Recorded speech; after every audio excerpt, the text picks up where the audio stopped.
Assalamualaikum teman-teman, kembali lagi di Lanbire Channel Sharing to be Learn. Nah, kali ini aku akan menghubungi salah satu teman aku. Nah, kita akan mengulik pengetahuan dan pengalaman beliau seputar menjadi mahasiswa kedokteran. Langsung kita hubungi saja ya. Assalamualaikum Fatur. Waalaikumsalam warahmatullah. Ya, Oke, perkenalkan makasih ya nama udah saya Fatur Rahman. oke. Belum disuruh perkenalkan udah perkenalkan. Gile ini Oke. berasa kayak podcast cuy. Aku mau say thanks dulu deh. Makasih udah meluangkan waktunya ya untuk berbagi di channel aku. Ya emang sayanya banyak waktu kosongnya Bu. Walaupun Makanya aku bisa. nunggunya sampai berapa tahun ya. Ya enggak enggak. Oke, oke, it's okay. Biasa, Nah, biasa, biasa, biasa. oke. Perkenalkan diri lagi deh ke teman-teman nih. Perkenalkan nama saya Fatur Rahman, usia 25 tahun. Eh, Pendidikan Oke. terakhir S1 kedokteran di salah satu universitas di Kota Medan. Mm-mm. Ya, sekarang saya lagi di tahap apa ya dibilang kalau di kedokteran itu kelar koas menunggu ujian. Banyak ya yang diperkenalkan ya. Kayak mau cari jodoh ya, Tur. Ya Sip dah. Allah. Kita masuk ke pertanyaan pertama. Hmm, Tapi pertanyaannya kayak krusial gitu mungkin ya. But it's boleh. okay. Kemungkinan masih bisa dijawab. Kita flashback nih ke masa-masa SMA. Hmm, Fatur bisa dikatakan anak yang suka bolos tuh waktu SMA. I know you are smart, but you've hidden it very well. Tapi kita nggak bahas lebih dalam tentang kebolosan itu sih. Kita akan bahas hmm. kenapa memutuskan untuk kuliah kedokteran dan selama prosesnya itu apakah kebolosan tadi berdampak terhadap Fatur mau menjadi mahasiswa kedokteran seperti itu. Kenapa mau jadi anak kedokteran? Pertama gimana ya? Aku udah bikin list cita-cita dari kelas 1 SMP. Listnya pertama dokter, list keduanya pembalap, list ketiganya adalah chef. Jadi kita kita hitungnya dari bawah nih, dari chef ya. Jadi waktu bilang sama namanya anak-anak gitu kan, ya pasti sharing dulu lah ke orang tua, sharing ke orang tua. Cuma sambil cari-cari sendiri. Waktu itu role model aku kalau untuk chefnya kayak Chef Yuna gitu. Wah gila bangsat nih orang kan keren, tatoan, jago masak, kampret gitu. Tapi makanannya enak kayak gitu kan. Nggak, maksudnya wibawa laki-laki tetap ada di dunia masakan gitu kan. Terus kata kata si ayah, ah ya udahlah, ya cari aja dulu gitu. Ya udahlah di skip gitu kan. Maksudnya bukan untuk dibuang juga atau enggak gitu.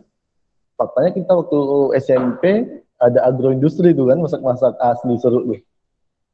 Kedua, mau jadi pembalap, kenapa tidak membalap lagi? Karena menurut akunya balapan di Indonesia itu tidak seperti MotoGP, yang mana aku tergila-gila MotoGP waktu itu, yang dimana nilai kontrak per musimnya berapa gitu kan gila-gilaan. Ya di Indonesia mungkin jauh di bawah itu, asuransinya juga belum jelas dan sebagainya. Dan ketiga, naik ke kedokteran gitu kan. Kedokteran, mama juga latar belakangnya dari orang medis gitu kan. Kenapa nggak jadi dokter aja gitu. Maksudnya ya ini kan ini profesi yang mulia, kita bantu orang. Ya walaupun stigmanya adalah orang yang di kedokteran itu adalah kebanyakan seperti kuliahnya menghambur-hamburkan duit gitu. Apa-apanya serba mahal gitu kan. Ya terus sharing lagi sama sama waktu itu sama sama mama kan bilang honestly aku manggilnya Umi gitu kan. Ini abang kayaknya mau ngambil kedokteran. Itu ngomongnya di kelas 3 SMP. So dari kelas 1 sampai kelas 3 itu masih ngawur ngidul tuh. Ngawur ngidul, cinta-cinta monyet, apalah segala macam gitu kan. Kelas 3 SMP udah ngomong setelah mau ngambil kedokteran, Ya secara menurut aku kayaknya kalau untuk negeri rada susah nih. Kenapa? Karena aku anaknya rada malas. Mau gimana? Siap nggak keuangan untuk kuliah kedokteran? Ya, sini bilang siap tidak siap, insya Allah siap. Semua itu bermodal dari Bismillah. Ya itulah Umi. Ya orang tua sih apa sih yang nggak dibuat untuk anaknya kan? Ya udah dong kita Bismillah kan. Dan nyatanya adalah saya sekarang ada di sini. Ya itu. Dan kedua ada tidak sangkut apa gimana penyesalan waktu bolos sekolah atau gimana gitu kan? Gambling sih gamblingnya gini. Kalau dibilang nyesel waktu kelas berapa ya? Kelas 3 SMA tuh kalau nggak salah iya, kelas 3 SMA kita pecah tuh kan. Nah, kelas 3 SMA itu kita mulai belajar tentang apa? Jantung dan pembuluh darah. Ini jantung ini bentuknya seperti ini, ada atrium apa semua gitu kan. Masih rada ingat dan kebetulan bolos itu masih hobi. Begitu waktu kuliahnya masuk tentang anatomi dan apa kayak ini pernah disinggung-singgung waktu SMA gitu kan. Aduh ketinggalan. Nah, di situ baru rada nyeselnya 25% sih. Karena masih bisa dikejar gitu. Begitulah hidup. Mungkin kebolosannya nggak bisa dicontoh ya teman-teman, Oh, no tapi no jangan. dari apa yang Fatur katakan, minimal ada penyesalan juga dari beliau bahwa Ada. kalian pasti akan menyesali misalnya mata pelajaran yang tertinggal, terus kebersamaan Iya. dengan teman-teman semakin berkurang, seperti itu. Iya. Jangan diikuti yang ininya. Sip. Nah, itulah tadi proses bagaimana Fatur memutuskan untuk menjadi dokter. Hebat ya, dari kelas 3 SMP atau dari SMP sudah punya target ya. Aku mau jadi ini Ya. nantinya. Dan alhamdulillah terkabul sekarang. Nah, pertanyaan selanjutnya Almost. pertanyaan selanjutnya mungkin ke hal terkait dengan mahasiswa kedokteran. Nah, bagi kami yang bukan mahasiswa kedokteran atau orang-orang awam kan biasanya nggak tahu tuh perjuangan apa yang dirasakan mahasiswa kedokteran. Nah, kali ini aku ingin tanya nih Tur, perjuangan terberat apa sih yang dilalui mahasiswa kedokteran atau pengalaman apa yang Fatur rasakan sendiri yang terberat selama kuliah di kedokteran ini? Bisa dijelaskan? Silakan. Menghafal. Karena kita gimana ya bilangnya? Mungkin semua masih menghafal mungkin ya. Semua jurusan pasti masih menghafal. Cuma kalau di kedokteran itu ya setiap hari kita ngapal, anatomi kita ngapal, fisiologi kita ngapal, histologi kita ngapal. Lebih menghafal kayak gimana ya? Kayak diorama, ngerti nggak sih? Sampai ada bilang diorama tanpa irama gitu kan. Diorama tuh hampir kayak naket. Bentuk naket apa market sih namanya tuh yang kayak anak-anak teknik tuh. Jadi kita kayak ngapal-ngapal kayak bentuk sel ini seperti ini. Kalau misalnya selnya ada keganasan bentuknya berubah seperti ini begitu. Warna selnya harusnya seperti ini kalau di mikroskop gitu. Ya, begitulah semua. Hafal, hafal dan menghafal. Logika mengikuti. Begitulah kedokteran. Ya, kuat-kuat ngapal aja. Oke, berarti pengalaman terberatnya itu dalam memorizing yang menghafal. Iya. Cuma kalau ditanya tugas ya,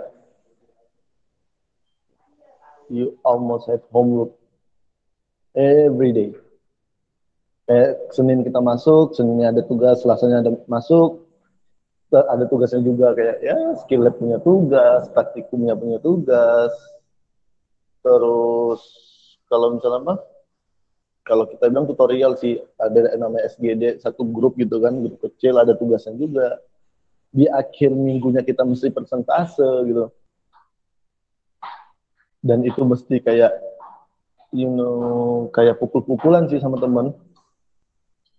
Jadi ada yang nanya kan, kamu dapat bahannya dari mana? Misalnya, mesti literaturnya mesti jelas. Ini literaturnya dari jurnal ini atau enggak dari buku ini gitu. Dalam pertama kali tuh lihat kan, ini gila nih kuliah, tapi kayak asik gitu. Ya terakhir fun-fun aja, bukan fun sih, terbiasa jatuhnya. Karena juga profesi sebagai seorang dokter ini bukan pekerjaan yang main-main kan. Jadi kita harus No, juga menolong orang, pengetahuan-pengetahuan yang kita pelajari dan kita iya. hafalkan dan kita praktekkan. Oke. Nah, kemungkinan mungkin itu beratnya itu. Aku mau tanya yang terunik deh. Terunik apa gitu. Nggak nyangka bakal ngalamin pengalaman ini di kedokteran gitu. Hmm, apa pengalaman terunik di kedokterannya? Pengalaman teruniknya kalau waktu kuliah kedokteran adalah mungkin pengalaman pertama kali minat anak orang kali ya. Uh, itu debarnya Masya Allah Robbi. Ih, masa depan anak orang di tangan kita tuh. Gitu, ya Allah ini mau diapain gitu. Ya, tapi ya gimana ya? Alhamdulillahnya punya senior yang udah kayak saudara sendiri kayak ya tuh pasti bisa gitu kan. Caranya kayak gini, ini seperti ini gitu. Ya, alhamdulillah sampai sekarang kalau ditanya tuh bisa nggak? Ya bisa. Walaupun belum belum kelar dokternya. Wah, aku baru tahu kedokteran ada praktek sunat menyunat. Aku baru tahu. Bukan itu kalau kami di apa itu namanya kayak apa sih? Apa sih namanya? Kayak sunatan masal itu apa sih namanya? Bakti Iya, sosial. Bakti sosial. sosial. Seru tau baksos tuh. Itu pengalaman terunik tuh. Dan saya senang bisa bergabung di organisasi tersebut. Banyaknya ilmu yang dipelajari bisa dipraktekkan di lingkungan Ya, masyarakat. Kayaknya wawancara kita ini singkat kali ya kan. Tapi nggak apa-apa lah ya kan. Aku cuma punya beberapa pertanyaan. But it's okay ya. Kita lanjut ke ini masalah COVID-19. Nah, mhm. apa sih dampaknya terhadap profesi patur sekarang? Kan kalian tuh sebagai garda terdepan kan, gitu. Ya, Sekarang gimana ah, keadaannya di tempat kerja terkait dengan COVID-19? kalau dibilang garda terdepan mungkin itu teman-teman aku yang udah duluan kelar dokter kali ya. Sama senior-senior aku lah. Ya ribet-ribetnya itu kasihan dong. Mereka mesti pakai APD gitu. Ya gimana? Ya nggak ya gimana bayanginnya ya. Pokoknya ngep aja tuh dalam APD tuh. Keringatnya ya panas gitu kan. Ya cuma sedih aja lihat mereka udah kayak gitu tapi kitanya masih kayak gini gitu. Maksudnya ya kalau kalau aku sih memang masih kadang nongkrong cuma ya lihat-lihat tempat nongkrongan yang dulu gitu. Kayak gini kan aku kenapa kenapa kita mulainya lama aku masih milih-milih seri. Jadi aku keliling nih dekat-dekat tempat teman. Di mana yang kosong, di mana yang apa. Kalau misalnya rame aku gak bakal masuk. Ya tetap selalu bawa hand sanitizer. Sebenarnya sama masker gitu kan. Cuma ya lebih baik sabun sih daripada hand sanitizer. Betul sekali, Tur. Tapi memang sekarang kan udah era new normal. Kita tahu Mhm. bahwa juga tidak membatasi zona kita lagi. Mhm. Dan aku rasa juga keadaan belum membaik, belum begitu membaik. Kita masih Mhm. tahu COVID-19 masih ada di sekitar kita. Tapi Iya. ketakutan masyarakat terhadap COVID-19 ini sudah semakin berkurang. Karena mungkin juga sudah terlalu lama kan kita berada di fase ini gitu. Aku ingin tahu nih pesan Patur kepada para masyarakat khususnya apa sih yang bisa mereka lakukan supaya walaupun ini di era new normal, mereka tetap mewaspadai virus ini. Ya gimana ya? Kalau kalau menurut aku sih ya, kalau menurut aku eh, boleh dikoreksi kalau misalnya aku salah gitu kan. Mungkin kayak wilayah kayak Medan sama Tanjung Balai deh. Ya berhubung kita dari sana ya. kebanyakan bilang itu ya corona itu cuma politik begini apa segala macam. Kita tinggal tunggu tanggal mainnya aja, saya bilang andai kalau misalnya ada yang tiba-tiba sesak napas saja di depan dia kemudian pingsan, aku yakin di sana bakal gimana ya? Aku yakin di kerumunan itu pasti bakal sepi karena masih ada kayak minimal satu contoh gitu. Cuma kan ya aku lihat negara kita ini mencoba untuk jangan sampai ada yang seperti itu begitu kan. Ya kadang kita kadang kita menghujat pemerintah tapi ya buktiin dong kita bisa juga gitu kan.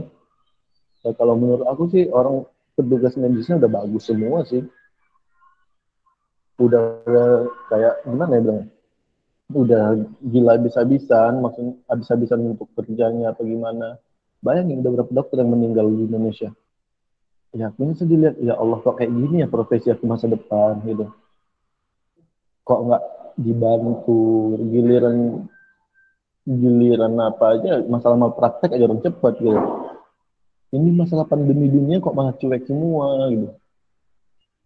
PSBB dilaksanakan, mereka apanya masih banyak yang melanggar.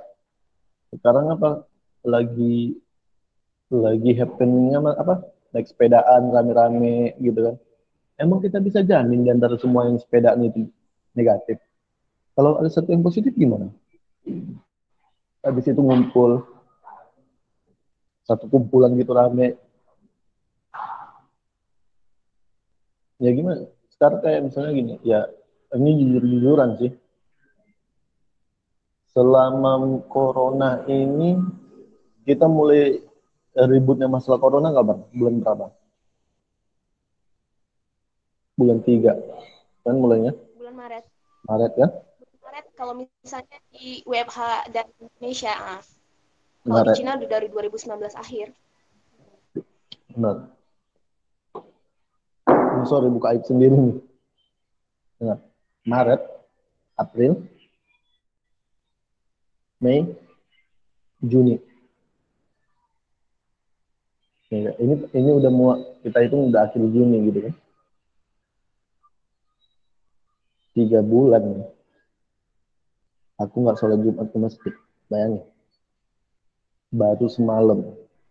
Dalam agama kita 3 kali nggak sholat Jumat hitungannya kafir. Ini 3 bulan bu, bayangin. Ini kayaknya kafir pangkat 2, pangkat 3 gitu kayak. Berarti gini, ya Allah kok kayak gini kali gitu kan. Tapi kangen kangen sholat Jumat gitu kan, kangen kangen juga dengan khutbah gitu ya. Ya gimana Bismillah lah, Bismillah pakai masker dan di masjid juga cuma bisa dihitung jari berapa orang yang pakai masker. Ya kalau aku bilang sih ya kita ini sama-sama pengen ibadah cuma saling jaga lah gitu. Ya kita pakai masker sendiri sama dia nggak pakai masker ya sama aja. Maksudnya ya tetap mengurangi cuma kan persentasenya masih lumayan. Masih lumayan tinggi untuk penyebarannya. Apalagi Medan ini zona merah kan. Gitu loh. Ah, Allah cepat hilang corona. Nah, uh, tidak menghakimi beberapa orang, tapi memang beberapa orang tidak sadar akan hal ini, dan beberapa orang lainnya sadar akan hal ini.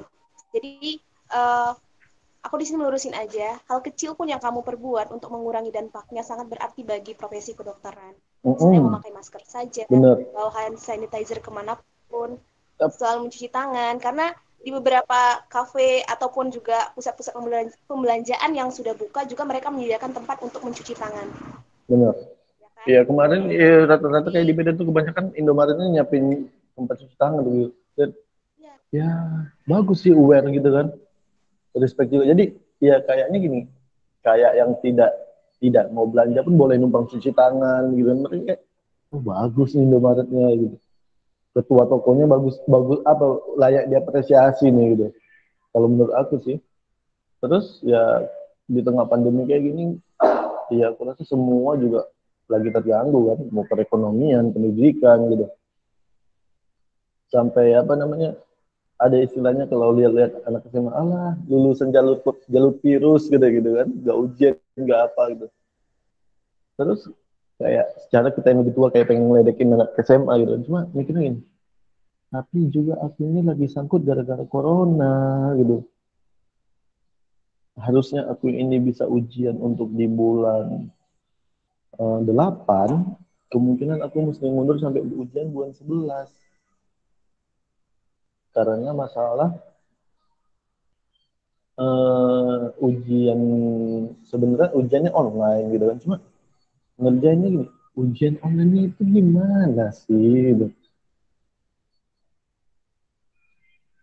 Aku ya gimana ya, kalau kalau menurut aku sih kalau belajar online online sih kalau menurut aku lebih nggak efektif untuk akunya, mungkin ke sebagiannya efektif, cuma kayak lebih lebih doyan yang dulu gitu, cara konvensional tatap muka, jadi kita lebih serius, triggernya lebih ada gitu kan, teman-temannya juga lebih lebih jumpa gitu. Sekarang cuma online sampai-sapaan ya kayak gini, habis itu iya be iya gini gini dah, bye, entah sampai kapan bakal ketemu lagi. Tapi kalau Ini ketemu di dilema yang kampus, apa? tapi kan kalau di kampus ketemunya kan seru. Kayak gini ya dilema lah. Ini memang merupakan dilema yang banyak dialami oleh orang yang lagi melanjutkan perguruan tinggi atau memang lagi sekolah. Nah, tapi beruntung bagi mereka yang bisa sekolah secara online. Di beberapa perdesaan atau perkampungan, ada beberapa anak yang tidak apa ya, sama sekali tidak sekolah lagi atau memang libur secara sempurna. Dan Hmm. kasihannya beberapa anak tersebut, misalnya anak SD nih, malah sudah lupa huruf gitu. Jadi itu kan sangat disayangkan. Memang kalau misalnya kita pun tidak bisa menyalahkan orang tua secara sepenuhnya. Tapi memang ada dampak dari tidak sekolah dan juga pola asuh orang tua tersebut. Jadi memang Ya. sangat-sangat disayangkan dengan COVID-19 ini gitu. Seperti itu sih. Tapi memang gak ranah kita mengomentari pendidikan ya, Tur. Tapi sih, istilahnya saya aja Bahaya. begitu, begitu mengkhawatirkannya keadaan kita sekarang gitu sih. Jangan dibahas nanti kita dihujat. Iya. Sayangin netizen. Oke. Nah, hmm, tapi dalam video ini kami sangat berterima kasih dan mengapresiasi sekali teman-teman yang sudah melakukan hal kecil untuk mengurangi COVID-19 ini. Terima kasih teman-teman. Keep healthy, using mask. Help. Pokoknya Bring ya, sanitizer ya. everywhere. Tapi yang kalau aku lihat sih baca-baca artikel gitu kan, negara yang terbaik untuk gimana ya bang, menangani apa hand sanitizer kemarin kan sempat krisis tuh. Negara yang baik menangani hand sanitizer, kekurangan hand sanitizer, lu tahu nggak negara mana? Enggak tahu aku. Turki. Turki. Why? Mereka pakai parfum tau. Emang parfum bisa membunuh bakteri? Parfum kan pakai, Ada. parfum kan Kalau apa? bisa. Oh, ada Parfum alkoholnya kan ya? mengandung alkohol. Uh-uh. Aku kan mikir, iya ya. Soalnya hand sanitizer juga mengandung alkohol dikit kan? Iya juga. Di negara kita hand sanitizer, Masya Allah Robbi kemarin. Yang jual masker kayak mau naik haji ya, aduh. Gila. Ini kena hujat juga kita nanti. But it's okay ya untuk pembelajaran kepada yang lain. Walaupun Ya juga maksudnya um, kalau kalian mau cari untung ya oke nggak masalah gitu. Cuma ya jangan segitunya gitu. Coba kemarin itu sempat harganya berapa coba masker itu? 450.000.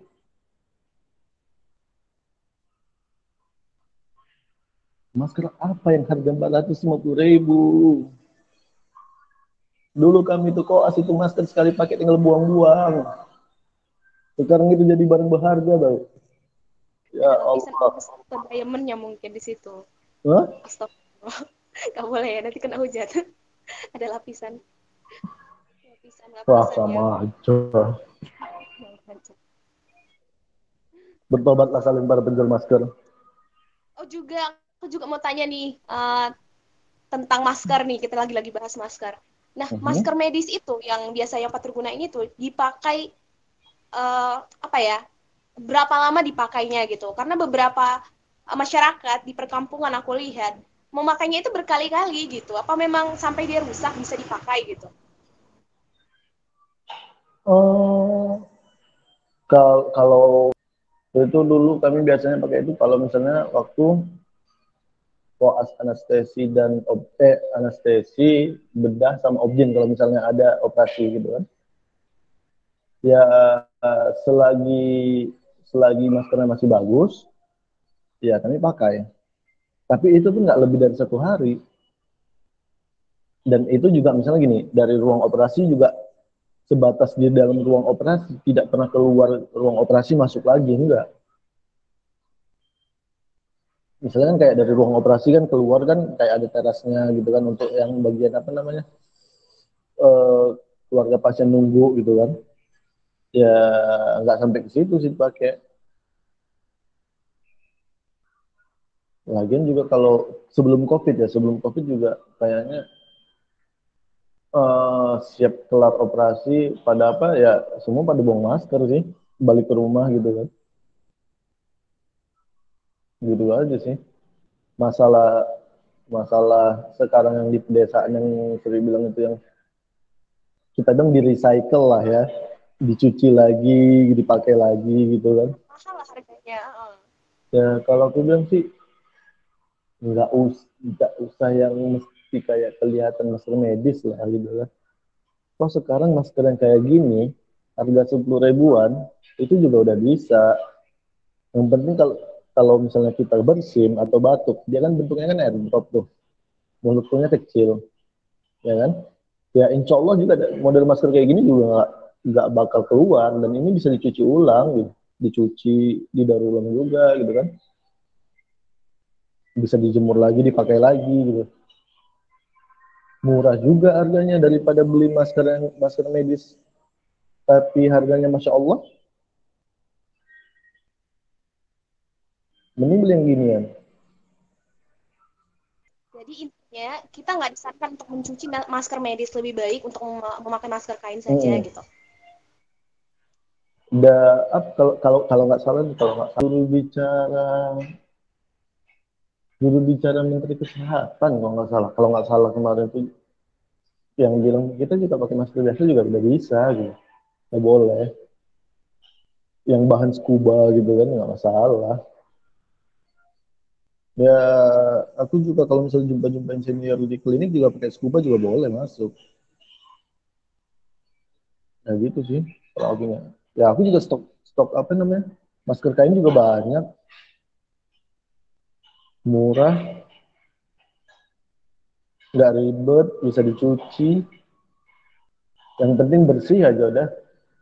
Nah, yang pasti kayak misalnya pakai yang masker ini hari ini gitu. Ya besok ganti lagi gitu. Yang ini cuci gitu sih.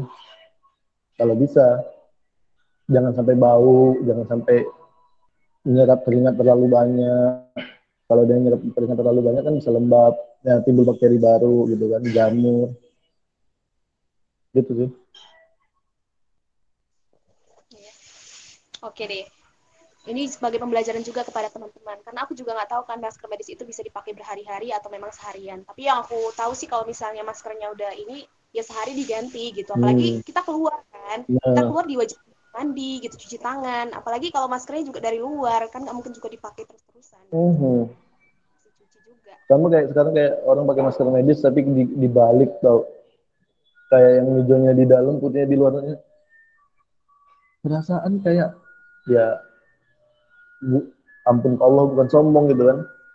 Aku kuliah kedokteran berapa tahun, tambah koas sekian tahun nggak pernah. Atau kuliah dokter mau operasi katanya dibalik gitu. Tapi ya iyalah, itu urusan dia, gue pikir. Cuma mulut-mulut nyinyir gitu kan. Jiwa-jiwa nyinyir gitu Tapi tuh. kemarin aku pernah dengar teman yang bilang kalau misalnya kalau kita tuh lagi flu itu memang bagian putihnya yang di dalam, tapi kalau misalnya nggak flu bagian birunya di dalam gitu. Apakah itu hanya hoax atau gimana? Hoax sih kalau kita. Karena kuliah dokter-dokter aku nggak pernah kayak gitu. Karena gini, kalau misalnya ya secara aku di kedokteran gitu kan, berarti role model aku yang mesti dokter-dokter di atas sana aku dong, ya kan? Ya aku lihat kayak gitu nggak ada semua yang pakai yang putihnya di luar hijaunya di dalam gitu. Secara mereka dokter-dokter aku yang ilmunya lebih tinggi gitu. Ya kita kan contohnya dari situ sih. Tapi kalau dia punya punya pemikiran sendiri ya kita bisa apa?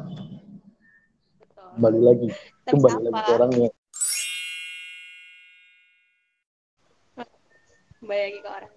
Oke deh, kita um, pindah ke topik yang lain. Kita tinggalin dulu COVID-19. Semoga teman-teman juga bisa mempelajari atau mengambil positifnya dari apa yang kami ceritakan tadi ya.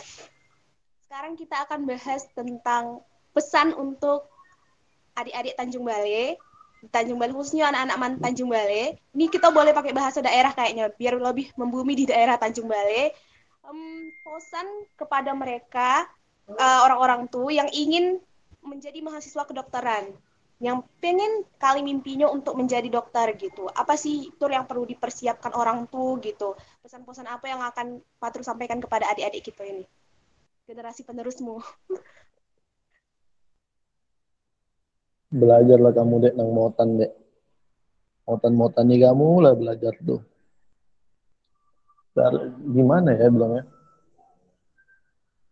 Ya kalaupun misalnya gini, ya kalaupun misalnya kita pintar, ya kan? Dia ranking 1 juga dari kelas 1 sampai kelas 3 kita bilang. Dan dia punya rezeki masuk di kedokteran. Ingatlah, yang lebih pintar darimu ada. Saingan di kedokteran itu gila-gilaan. Makanya belajar yang giat, bukan belajar yang giat pertama. Istiqoroh dulu, izin sama orang tua, minta restu orang tua, karena ridho Allah itu ridho orang tua, belajar yang giat. Jangan pernah lawan guru. Nyesal nanti deh, nyesal. Karena apa namanya ilmu dari guru itu berkah seumur hidup tuh. Percayalah.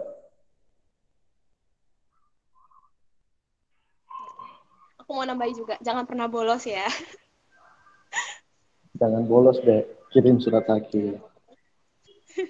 Ya Allah dosanya aku. Oke. Ini Sip. kalau misalnya Bu Muji sama Pak Abdurrahman lihat ini Bu, minta maaf saya Bu ya. Pak, saya minta maaf. Kalian the best teacher lah pokoknya. Tak tergantikan itu. Bu Muji dan Pak Abdurrahman tuh. Ya Allah. Apalagi Bu Perjuangan Muji beli tuh. She like my perjuangan mother, you know. kali. Dia aku rasa gimana ya Bu Muji tuh ya. Waktu sekolah dulu tuh sahabatnya Masya Allah Rob gitu waktu aku kelas 3 dulu. Ya secara kayak aku makin gimana ya, makin menggila bandelnya waktu sekolah dulu kan kelas 3 SMA kan, makin berani kayak lebih lebih gimana ya, lebih nunjukin ngelawannya gitu kan. Tapi bunyinya itu dengan ya gimana ya, dengan ngomongnya lembut gitu. Kayak ya Allah ini wali kelasku ini baik, cuma kayak gimana ya, mungkin sekolah mana itu baik baik tapi kayak gimana ya bilang, passion akunya yang nggak pas di sekolah itu. Ya aku rasa semua sekolah itu baik gitu. Cuma kebetulan passion akunya nggak di situ gitu. Ya jadi ya wujud dari namanya anak-anak puber gitu kan, jiwa pemberontaknya ya kayak kayaknya mesti kayak gini nih supaya ya aku dulu niatin nggak dari mana itu mau di DO tau. Gimana supaya bisa di DO? Ya, ternyata Allah punya jalan lain. Ya, begitu. Dan rupanya kelas 3 dikirim wali kelas yang sangat baik hati. Ya sudah, bertahan lah setahun juga. Ya kita juga Tapi akrab-akrabnya di MAN kan, di itu makanya kalau bukan di tuh nggak masuk SMP. UNED kita nggak bakal akrab kayaknya.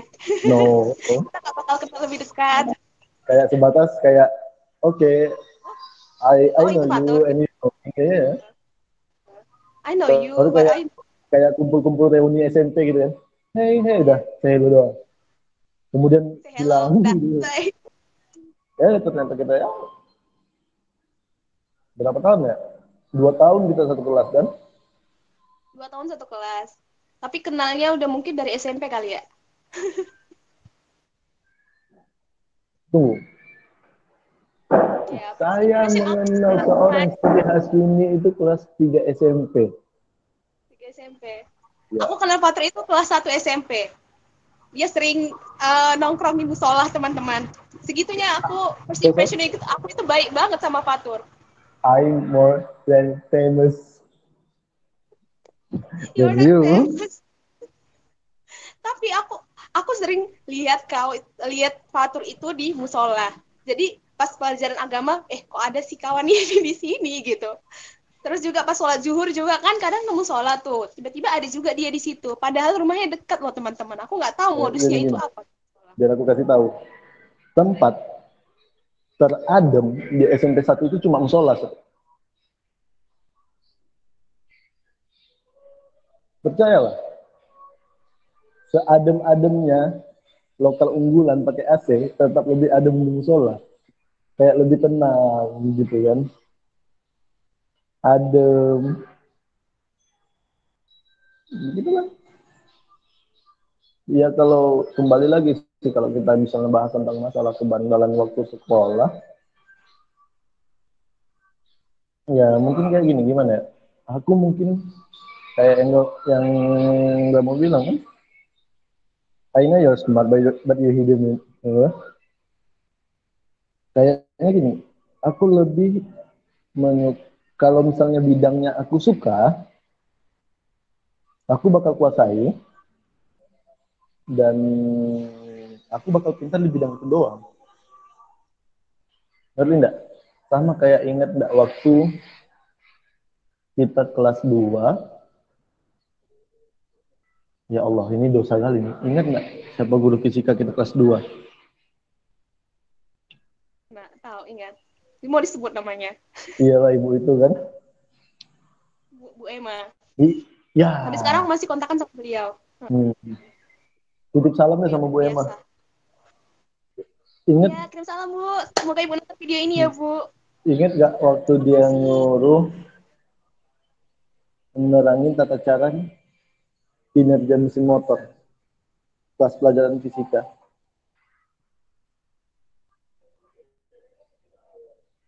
Ya, waktu Bu Emma nyuruh aku nerangin gimana coba? Fatur yang tukang tidur, yang kerjanya bandel, tiba jelasin masalah mesin motor, kinerja mesin motor sedetail itu. Oh, makanya aku lebih suka kayak gimana ya bilangnya? Kayak ini agak nyenggol ke pendidikan sih, kalau aku bilang. Kayak misalnya gini, tidak semua anak itu mesti menguasai pelajaran di sekolah karena dia punya bidangnya masing-masing. Kayak ya udah kalau misalnya dia hobi fisika, ya fisika aja. Nggak akan masuk itu fisika sama apa sih namanya kita bilang pelajaran apa kayak gitu, pelajaran apa gitu. Karena masalahnya dia cuma sukanya di fisika gitu. Ada mungkin anak yang sukanya biologi biologi aja. Atau nggak mungkin gini. Sekarang kayak sekolah kejuruan gitu udah banyak gitu kan. Mungkin di beberapa tahun ke depan SMK kedokteran itu ada. Percaya apa enggak? Karena SMK analis sudah ada gitu kan. Terus SMK apalagi? Analis kesehatan ada, apoteker ada. Tidak menutup kemungkinan juga ke depannya ada SMK kebidanan atau nggak SMK kedokteran. Maksudnya kita anak SMA ini mau gimana coba? Yang baru tamat cuma cari kerjaan, modal dijajah SMA nggak ada apa namanya? Nggak ada apa yang bisa kita buat, nggak ada kan anak SMA.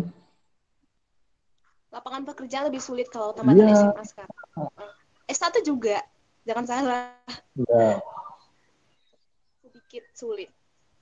Makanya kembali kalau aku bilang sih, sekarang kalau misalnya kita mau berpikirnya ke depan ya masing-masing dari kita lihat passion kita ini ke depannya mau jadi apa. Ya, sama kayak aku udah mikirkan aku ke depannya mau jadi apa di kelas 1 SMP, kelas 3-nya mutusin. Ya kalau orang misalnya gini, Tur pernah ngebayangin nggak kalau misalnya apa yang terjadi sekarang ini adalah apa cita-citamu dari dulu. Rata-rata orang pasti bakal bilang, aku nggak pernah bisa bayangin loh, aku nggak nyangka aku bakal ada di titik ini. Gitu. Kalau aku bilang, ya aku nyangka, karena semuanya udah aku pikirkan, aku mesti begini, aku mesti begini, aku mesti begini gitu. Walaupun misalnya gini, aku mulai bandel itu waktu kelas 1 SMP, 1 SMA, ya kan?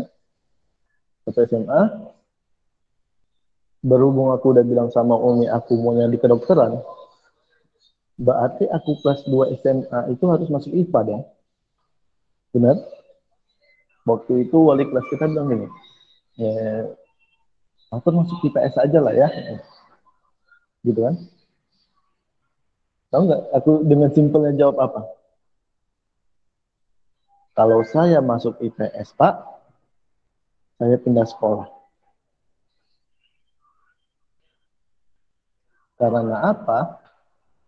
Karena cita-cita saya mesti jalurnya dari IPA, bukan IPS. Mana ada, mana ada yang gimana bilangnya? Mana ada, kalau di angkatan aku sih nggak ada sih yang masuk kedokteran itu jalurnya dari IPS. Ini walau bukan mendiskreditkan anak IPS enggak, cuma kan begitu emang rule-nya. Itu aku bilang kalau ya kita boleh, kalau aku sih ya boleh bandel, cuma mesti stay on the rule lah. Jangan sebatas kayak gimana bilangnya? Kita punya kepintaran atau kemampuan tiba-tibanya mentoknya terakhir salahnya gitu kan, bingung mau gimana lagi. Ya setidaknya kalau mau bandel cari jalan-jalan amannya, mesti gimana. Kalau misalnya kayak dikejar kepala sekolah lewat pintu depan, kita larinya pintu belakang, ya kayak gitu. Yang penting jangan ketahuan aja. Jalan sesat ini teman-teman, jangan diikuti. Cukup beliau aja yang seperti itu ya. Ya kan? Iya sih, tidak mendiskredit karena IPS, tapi kebanyakan apalagi di daerah kita ya, Tur. Di daerah kita banyak anak-anak IPS yang di sebelah mata kan. Jadi kalau misalnya anak-anak IPS itu adalah anak yang tidak bisa masuk IPA, adalah anak-anak yang tidak pintar secara rata-rata. Tapi itu semua sih paradigma. Banyak kok anak-anak IPS yang berhasil gitu. Jadi tenang saja teman-teman, kita punya potensi, kita punya bakat masing-masing, kita punya jalan masing-masing, jangan pernah menyerah. Kalau aku bilang sih, kalau aku bilang kepintaran, ya kita bilanglah sebatas kayak pintar, maaf ya, maafnya bahasanya kayak pintar sama kurang pintar gitu kan. Anak IPA kita bilang pintar, anak IPS kita bilang kurang pintar. Orang pintar jalan sendiri, nggak ada apa-apanya. Tapi kalau orang kurang pintar, jalannya solid, rame-rame, semuanya selesai. Itulah kenapa misalnya kayak gimana ya, jiwa-jiwa mereka itu udah gimana bilangnya? Kalau kita bilang tahan banting loh, kayak kemarin kan kayak kalau misalnya kamu tuh nggak lulus kerja di sini gimana lu? Santai, kita cari yang lain. Gitu. Tapi kalau misalnya orang ngipelin, aduh, aku mesti kerja ini, pasti ada patokan gitu kan. Kalau mereka nya enggak, mungkin mereka tetap mencari jenjang karir, tapi tidak menutup kemungkinan untuk kerja yang lain. Masalah gini, kita ini hidup bukan untuk hari ini doang nih, kita mesti jalan terus kan. Mereka dapat kerjanya ini, cari kerja yang lain yang lebih bagus gitu. Tapi kalau orang-orang pintar ini kebanyakan mesti stuck di situ aja. Kalau kalau aku lihat sih kan, ya kebanyakan makanya kita bilang kalau misalnya orang pintar, kebanyakan kerjanya di zona nyamannya. Kayak misalnya apa? Aku mau jadi ini aja lah. Ada ini-ininya terakhir gitu. Atau enggak bonusnya seperti ini. Segitu aja. Iya. Sampai mati. Tapi kalau misalnya orang yang apa kayaknya semua mesti dicoba nih. Gitu. Dia dapat dia yang nyaman, dia juga bisa kerja yang lain. Itu sih yang kebanyakan aku lihat. Satu orang dengan orang lainnya punya kelebihan yang berbeda-beda. Jadi Mhm. jangan pernah memandang sebelah mata orang-orang gitu sih intinya ya Tor. Sama kayak ditanya, ke depannya bakal gimana tuh? Ya aku bakal stuck di kedokteran ini aja lah. Mau ke struktural atau fungsional, ya aku tetap di kedokteran. Aku bilang. Sampai teman aku bilang gini, kalau buat spesialis itu tuh biayanya gimana? Ya aku jawab, aku kurang tahu. Aku, soalnya pertama aku juga belum spesialis, aku bilang. Kan. Kedua, kata-katanya sih lumayan. Yang lucunya temen aku bilang gini, duit dari mana?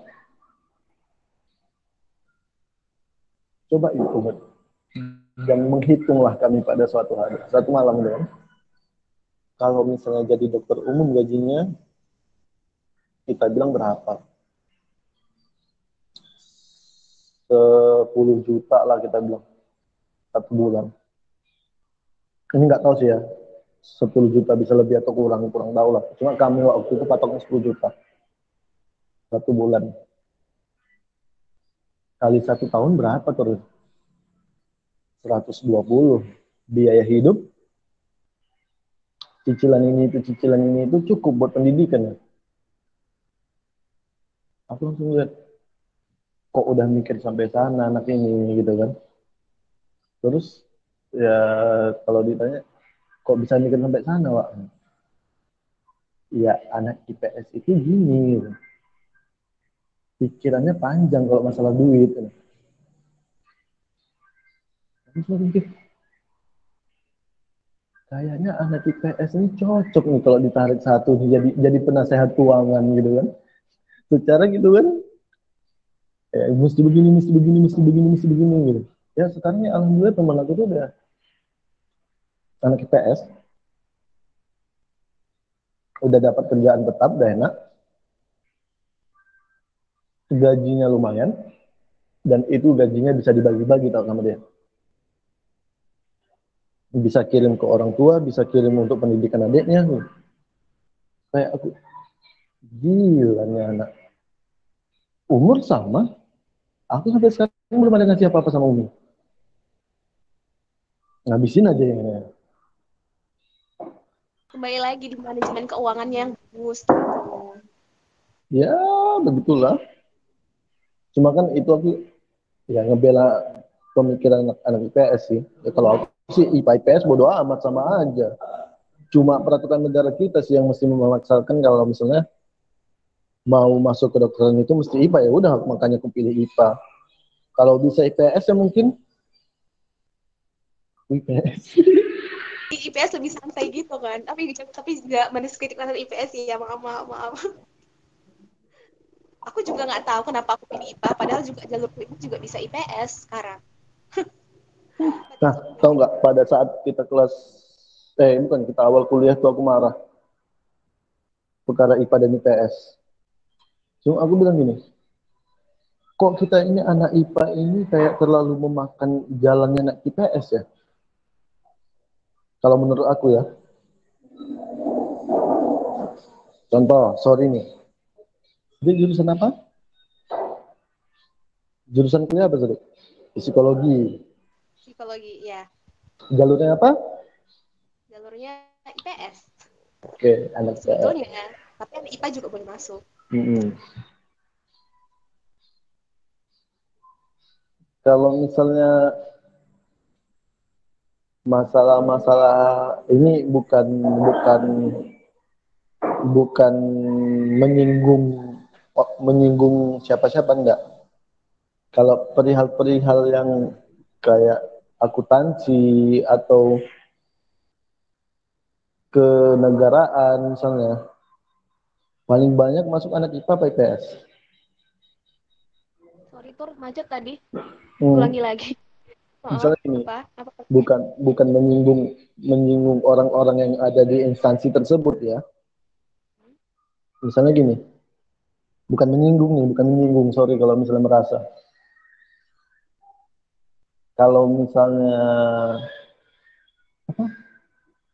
eh, kayak IPDN gitu kan, STAN, Oh, itu kan lebih kalau aku bilang kan lebih ke administratif, terus lebih kayak ke akuntansi untuk wilayah pegawai negeri sipil lah kita bilang gitu kan. Kayaknya kalau aku lihat lebih masuknya ke anak IPS kalau menurut aku ya. Karena yang lebih mempelajari itu aku rasa anak IPS.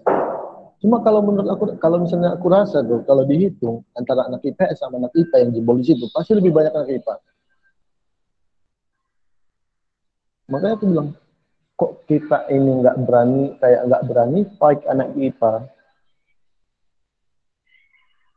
lebih kayak masuk ke jalurnya anak IPS gitu. Satu, tapi yang satu sisinya aku salut juga gini, kok bisa ya anak IPA menguasai pelajarannya anak IPS gitu. Setelah sedikit belajar lagi gitu kan. Ya kayak gambling juga sih plus minus. Terakhir aku bilang, ah ya udahlah, masing-masing orang punya rezekinya. Toh aku juga kayak di sini juga rezekinya dari Allah. Ya berarti mereka-mereka juga yang masuk juga rezekinya juga dari Allah. Selesai aku pikir. Begitulah hidup.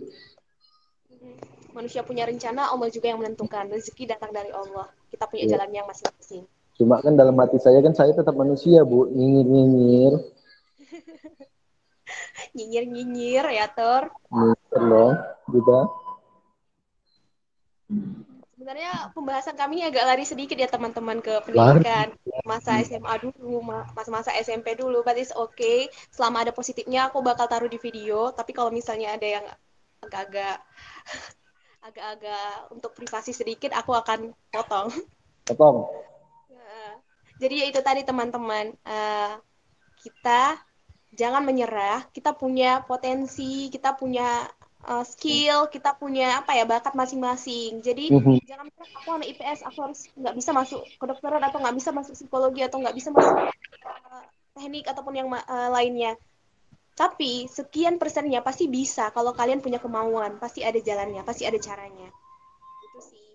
Ya kalau mau misalnya mau masuk misalnya kedokteran ya harus pikirin memang dari kelas satu kan. Itu aja sih. Ya Ya. Jadi di tetapkanlah SMA sedini mungkin mau jadi apa. Jadi di SMA itu kalian sudah memikirkan target kalian, pikirkan secara dini. Walaupun bandel sama beliau yang narasumber kita ini, dia punya target tuh.